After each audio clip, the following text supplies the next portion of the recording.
Bonjour, mesdames et messieurs, bienvenue dans ce flash d'information.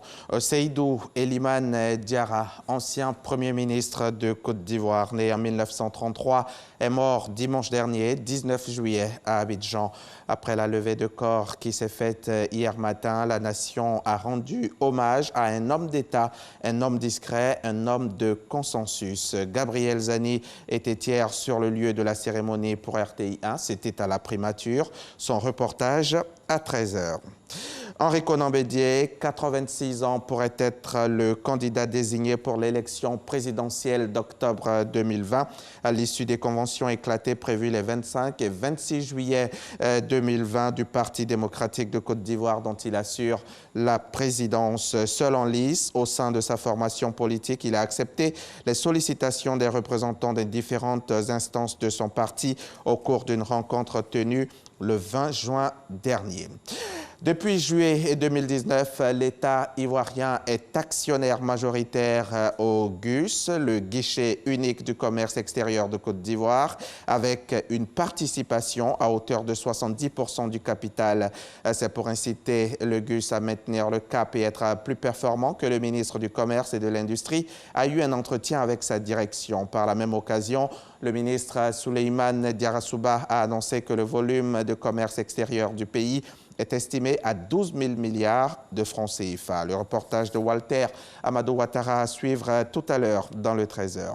On va aussi parler de coronavirus à 13 h. La riposte contre la pandémie est loin de connaître sa fin. Le nombre de cas de contaminés, le nombre de cas de contamination est sans cesse croissant.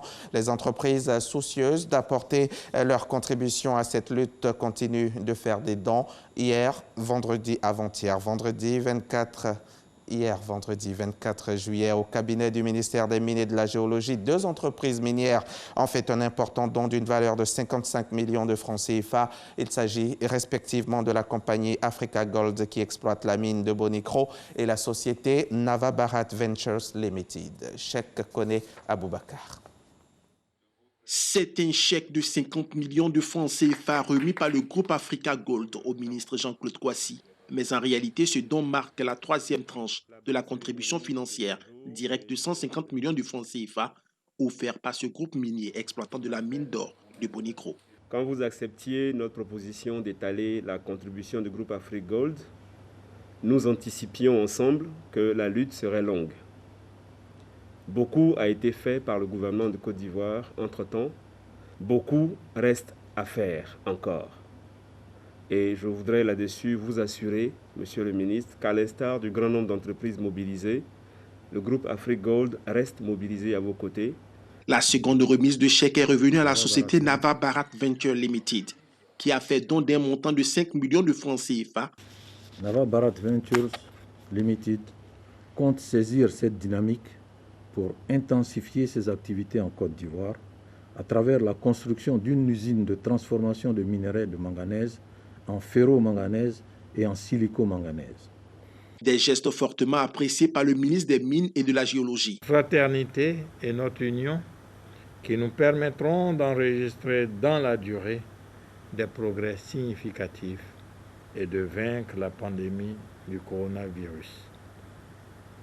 Je le redis, encore une fois et avec force, aux Ivoiriennes et aux Ivoiriens, respectons scrupuleusement les gestes barrières et les consignes sanitaires édictées par le gouvernement.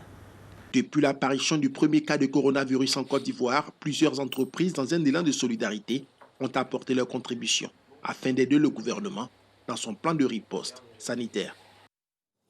C'était un reportage de Chèque Koné Aboubakar, reportage tourné hier, vendredi 24 juillet.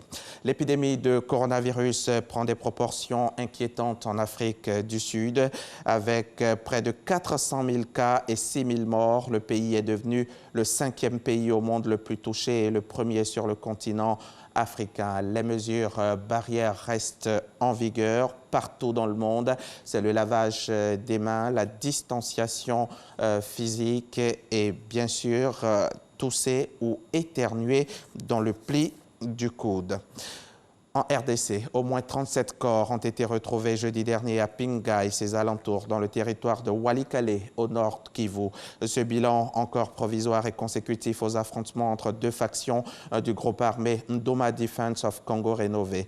Et depuis 2 jours, la cité de Pinga est passée sous le contrôle des forces armées de la RDC, mais la tension est toujours perceptible dans la zone où les combattants se signalent encore depuis vendredi matin. Depuis le 9 juillet, date du début des hostilités entre les deux factions du NDCR. Au moins 50 personnes ont été tuées dans la zone d'après plusieurs sources.